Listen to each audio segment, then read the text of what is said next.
মালাই কেকটা বানাতে আমি আগে দুধটাকে মালাই করে নিয়েছি। আর এই যে আমি সুন্দর করে ডেকোরেশন করে নিয়েছিলাম, আর এই জন্য দুধটা প্রিপারেশন করে নিয়েছি মালাইয়ের জন্য। আর গুঁড়া দুধ আর লিকুইড দুধ একসাথে নিয়ে নিয়েছি, তার সাথে একটু আমি জাফরান দেবো। জাফরানে মালাইয়ের ফ্লেভারটা বেশ এনহ্যান্স করে এবং কালারটাও একটু সুন্দর চলে আসে। তো এখন আমি ভালো করে নাড়তে থাকবো এবং তারপরে কনডেন্স মিল্ক দিয়ে যতক্ষণ পর্যন্ত দুধটা টেনে একেবারে অর্ধেক হয়ে যাবে ততক্ষণ পর্যন্ত আমি চুলাতে এটা নাড়তে থাকবো এবং একটা পর্যায়ে যখন একদম ঘন হয়ে যাবে তখন মালাইটা উঠিয়ে রাখবো। আর এই পর্যায়ে এখন কেক রেডি করে নিচ্ছি। ডিম, চিনি এগুলো আমি দিয়ে নিয়েছি। আসলে কেক সবাই বানাতে জানেন, কেকের এক একের জন্য এক এক মেজারমেন্ট।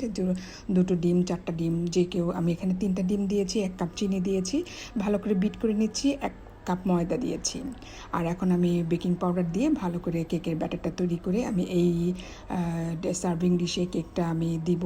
আর এখানে আমি পানিতে কেকটা ভাপ করে নিয়েছি এবং এই পর্যায়ে কেকটা যখন হয়ে গেছে তখন আমি এরকম 4 কোণা করে কেটে নিয়েছি এবং কাঁটা চামচ দিয়ে একটু ফুটা ফুটা করে নিয়েছি যাতে করে মালাইটা ভালো করে কেকের ভেতরে ঢুকে যায়।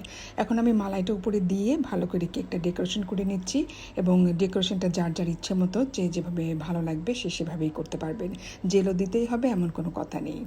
আর এই তো আমার হয়ে গেল মজাদার মালাই কেক। খুবই মজা হয়েছিল এবং মালাইয়ের কারণে কেকটা টেস্টটা অনেকটা আসলে মজা হয়ে যায়। তো হয়ে গেল আমার মজাদার মালাই দিয়ে কেক।